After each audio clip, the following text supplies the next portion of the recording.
High বন্ধুরা, তোমরা সবাই কেমন আছো? আশা করি নিশ্চয়ই সবাই ভালো আছো। তো আজকে আলোচনা করব খাদ্য অধিদপ্তরের নিয়োগ বিজ্ঞপ্তি সম্পর্ক। তো এইখানে 1791 পদে কিন্তু নিয়োগটা দিয়েছে। 1791 পদে অনেক কিন্তু বড় একটা পদ জনবল নিয়োগ দিবে। তো এইখানে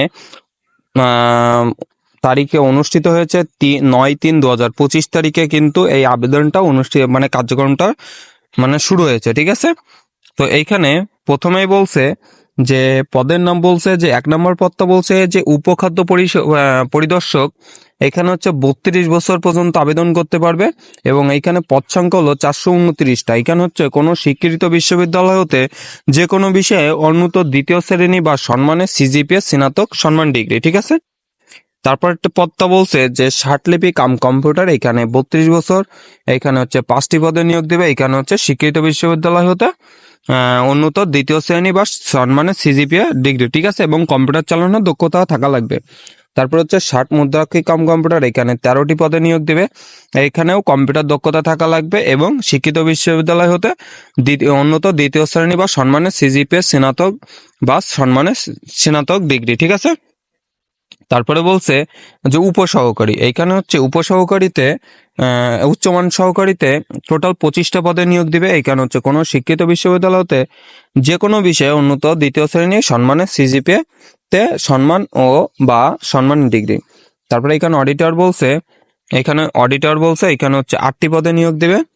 এখানে কোনো শিক্ষিত বিশ্ববিদ্যালয়তে একই। ঠিক আছে। এখানে হিসাব কাম ক্যাশিয়ার বলছে এখানে 3টি পদে নিয়োগ দিবে। এখানে হচ্ছে ল্যাবরেটরিয়ান টেকনিশিয়ান, এখানে 7টি পদে। এখানে বেতন সংখ্যা বন্ধুরা 24,680 টাকা। তারপরে হচ্ছে এখানে বলছে যে মেকানিক্যাল ফোরম্যান, এখানে হচ্ছে 32 বছর পর্যন্ত আবেদন করতে পারবে এবং এখানে 3টি পদে কিন্তু আবেদন করতে পারবে। ঠিক আছে। তারপরে এখানে হচ্ছে ইলেকট্রিক্যাল ফোরম্যান, এখানে 32 বছর এবং এখানে 3টি পদে কিন্তু আবেদন করতে পারবে। এখানে শিক্ষাগত যোগ্যতা হচ্ছে এইটা। ঠিক আছে। তারপরে হচ্ছে 10 নম্বর বলছে যে সহকারী উপখাদ্য পরিদর্শক, এইখানে হচ্ছে 317টি পদে নিয়োগ দিবে। তো এখানে কোনো শিক্ষিত বোর্ড হতে উন্নত দ্বিতীয় বিভাগ ও সম্মান সিজিপিএতে উচ্চ মাধ্যমিকের সার্টিফিকেটে ও সম্মান পরীক্ষা উত্তীর্ণ, অর্থাৎ এইখানে হচ্ছে এইচএসসি পাশে আবেদন করতে পারবে। এইচএসসি পাশে আবেদন করতে পারবে। এখানে পদ সংখ্যা হলো 317টি। কত? 317টি পদ সংখ্যা। ঠিক আছে। তারপরে হলো অপারেটর, এখানে হচ্ছে 18টি পদে নিয়োগ দেবে। এখানে বন্ধুরা বেতন সংখ্যা 23,490 টাকা। তারপরে বলছে যে সহকারী ফোরম্যান, এখানে হচ্ছে 4টি পদে নিয়োগ দিবে। এখানে হচ্ছে শিক্ষাগত যোগ্যতা বলছে এখানে হচ্ছে বেতন হচ্ছে 23,490 টাকা। তারপরে হচ্ছে মিল রাইট, এখানে হচ্ছে 5টি পদে নিয়োগ দিবে। এখানে শিক্ষাগত যোগ্যতা হচ্ছে অন্যান্য যোগ্যতা হচ্ছে এইগুলা। ঠিক আছে। তারপরে ইলেকট্রিশিয়ান, এখানে বেতন সংখ্যা হচ্ছে 23,490। এখানে হচ্ছে 11টি পদে নিয়োগ দিবে। এখানে হচ্ছে বলছে যে কোনো শিক্ষিত বোর্ডতে উন্নত দ্বিতীয় বিভাগ ও সম্মান সিজিপিএতে মাধ্যমিক স্কুল সার্টিফিকেট অর্থাৎ এসএসসি পরীক্ষায় কিন্তু আবেদন করতে পারবে এবং কোনো শিক্ষিত প্রতিষ্ঠান হতে বৈদ্যুতিক খ এবং গ শ্রেণীর কারিগরি পারমিট ও লাইসেন্স এবং সাধারণ ও বিশেষায়িত বৈদ্যুতিক কাজে অন্যত 2 বছরের বাস্তব অভিজ্ঞতা থাকতে হবে। ঠিক আছে। তারপরে বলছে যে ড্রাইভার বলছে এখানে 32 বছর পর্যন্ত আবেদন করতে পারবে এবং এখানে পদ সংখ্যা হলো 50টি। এখানে কোনো শিক্ষিত বিশ্ববিদ্যালয় হতে জুনিয়র সার্টিফিকেট অর্থাৎ জেএসসি পরীক্ষায় কিন্তু আবেদন করতে পারবে। তারপরে বলছে যে এখানে অফিস কম্পিউটার, এখানে 436 পদে কিন্তু নিয়োগ দিছে। এখানে হচ্ছে উচ্চ মাধ্যমিক পরীক্ষায় কিন্তু পাশ করলে আবেদন করতে পারবে এবং কম্পিউটার মুদ্রাক্ষর জানা লাগবে, অর্থাৎ কম্পিউটার সম্পর্কে ধারণা থাকা লাগবে। তারপরে ডাটা এন্ট্রি কন্ট্রোল বলছে এখানে হচ্ছে উচ্চ মাধ্যমিক পরীক্ষায় এই পরীক্ষা পাশ করায় কিন্তু আবেদন করতে পারবে। এখানে অর্থাৎ এইচএসসি পরীক্ষা, এখানে 72টি পদে কিন্তু নিয়োগ দিবে। তারপরে এখানে হচ্ছে ল্যাবরেটরিয়ান সহকারী, এখানে 32 বছর পর্যন্ত আবেদন করতে পারবে। এখানে হচ্ছে 2টি পদে আবেদন করতে পারবে। এখানে এইচএসসি পরীক্ষায় কিন্তু পাশ করলে সে আবেদন করতে পারবে। ঠিক আছে। তারপরে বলছে যে সহকারী অপারেটর, এখানে হচ্ছে 36 পদে নিয়োগ দিছে। এইবার এখানে হচ্ছে কোনো শিক্ষিত কারিগরি শিক্ষা বোর্ড হতে উন্নত দ্বিতীয় বিভাগ ও সম্মান সিজিপিতে general mechanics, pump machine trade বিষয়ে উচ্চ মাধ্যমিক সার্টিফিকেট, এইচএসসি ভোকেশনাল পরীক্ষায় উত্তীর্ণ থাকা লাগবে। ঠিক আছে, তারপরে বলছে যে ট্রেভেডার সর্দার, এইখানে হচ্ছে 6টা পদে নিয়োগ দিছে। এখানে কোনো শিক্ষিত কারিগরি বোর্ড হতে উন্নত দ্বিতীয় বিভাগ ও সম্মানের সিজিপিএতে general mechanics, farm machinery trade বিষয়ক উচ্চ মাধ্যমিক সার্টিফিকেট, এইচএসসি ভোকেশনাল পরীক্ষায় উত্তীর্ণ। তারপরে বলছে যে ভেহিক্যাল মেকানিক, এখানে 9টি পদে নিয়োগ দিবে। এখানে সহকারী মিল রাইট, এখানে 6টি পদে নিয়োগ দিবে। ঠিক আছে, তারপরে হচ্ছে মিল অপারেটর, এখানে হচ্ছে মিল অপারেটরে এখানে হচ্ছে 125টি পদে নিয়োগ দিবে। এখানে 125টি পদে নিয়োগ দিবে। এখানে হচ্ছে সহল অপারেটর, এখানে হচ্ছে 174টি পদে নিয়োগ দিবে। এখানে বলছে যে কোনো স্বীকৃত শিক্ষা বোর্ড হতে উন্নত দ্বিতীয় বিভাগ বা সম্মানের সিজিপিএ জেনারেল মেকানিক্স বা ফার্ম মেশিনারি ট্রেড বিষয়ে মাধ্যমিক স্কুল সার্টিফিকেট ভোকেশনাল পরীক্ষায় উত্তীর্ণ। ঠিক আছে, তারপরে হচ্ছে এসপাম্যান, এখানে 24টি পদে নিয়োগ দেবে। এখানে কোনো শিক্ষিত বোর্ড হতে উন্নত দ্বিতীয় বিভাগ বা সম্মানের জিসিবিএতে মাধ্যমিক স্কুল সার্টিফিকেট অর্থাৎ এসএসসি পরীক্ষায় আবেদন করতে পারবে।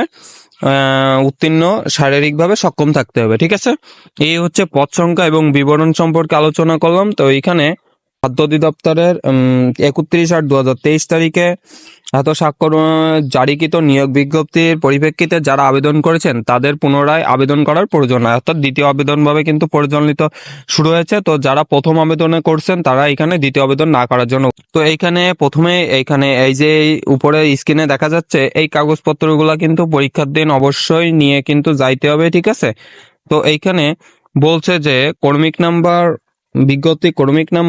1, 4, 5, 6, 10 নম্বরের জন্য বাংলা, ইংরেজি, গণিত, সাধারণ জ্ঞান বিষয়ে লিখিত পরীক্ষায় অংশগ্রহণ করতে হবে।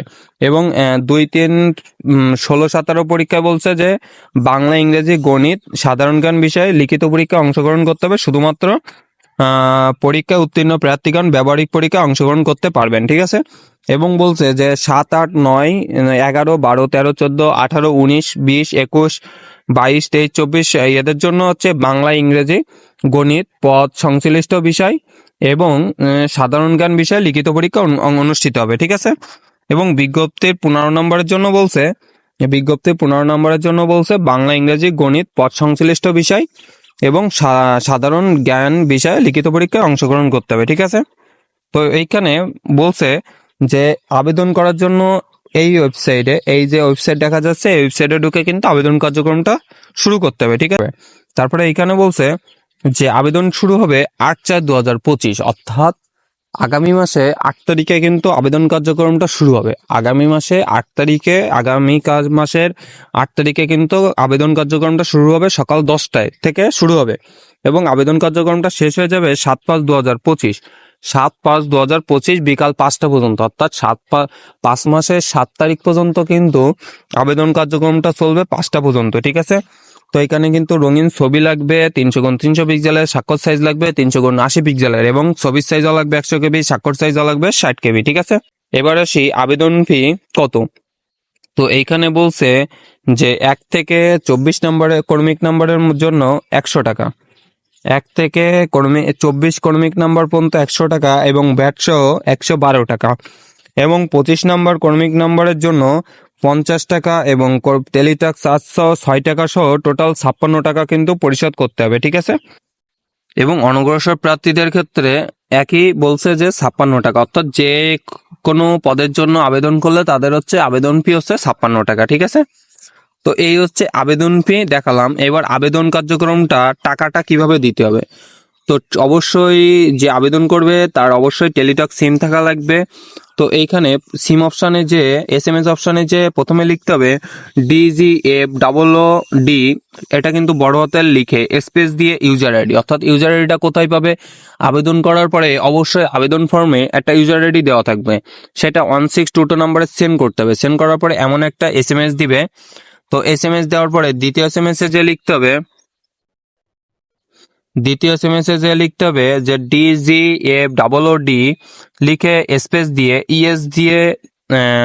স্পেস দিয়ে পিন নাম্বার, অর্থাৎ প্রথম SMS করার পরে একটা পিন নাম্বার দিবে, সেই পিন নাম্বারটা 1622 নাম্বারে সেন্ড করতে হবে। সেন্ড এক্সাম্পল হিসাবে এইটা। ঠিক আছে, তো সেন্ড করার পরে এমন একটা এসএমএস দিবে, কংগ্রাচুলেশন, তোমার নাম দেখাবে এবং কমপ্লিট সাকসেসফুল সেটা দেখাবে, এবং এইখানে একটা ইউজার আইডি এবং পাসওয়ার্ডটা দিবে। তো ইউজার আইডি আর পাসওয়ার্ডটা সুন্দরভাবে সেভ করে রাখবে বা কোথাও লিখে রাখবে, কারণ এটা কিন্তু পরবর্তীতে লিখিত পরীক্ষা যে অনুষ্ঠিত হবে, লিখিত পরীক্ষার জন্য কিন্তু যে অ্যাডমিট কার্ডটা লাগবে, সেই অ্যাডমিট কার্ডটা কিন্তু এই পাসওয়ার্ড আর এবং ইউজার আইডি দ্বারাই কিন্তু তুলতে হবে, ঠিক আছে। তো এইভাবেই কিন্তু টাকা জমা দিতে হবে এবং আবেদন কার্যক্রমটা শেষ করতে হবে। তো এই ছিল খাদ্য অধিদপ্তরের নিয়োগ বিজ্ঞপ্তি সম্পর্কে বিস্তারিত আলোচনা। যদি কোনো বিষয়ে জানার থাকে বা কোনো বিষয়ে বাদ পড়ে থাকে, সেটা কিন্তু জানার জন্য অবশ্যই কমেন্ট বক্সে কমেন্ট করবে, এবং যারা এখনো চ্যানেলটিকে সাবস্ক্রাইব করে নাই তাদের কাছে অনুরোধ করবো চ্যানেলটিকে সাবস্ক্রাইব করে রাখার জন্য, কেননা এখানে প্রতিনিয়ত সরকারি বেসরকারি জব নিউজ কিন্তু আপডেট দেওয়া হয়। তো সবাই ভালো থাকবে, সুস্থ থাকবে, দেখা হবে পরবর্তী কোনো ভিডিওতে।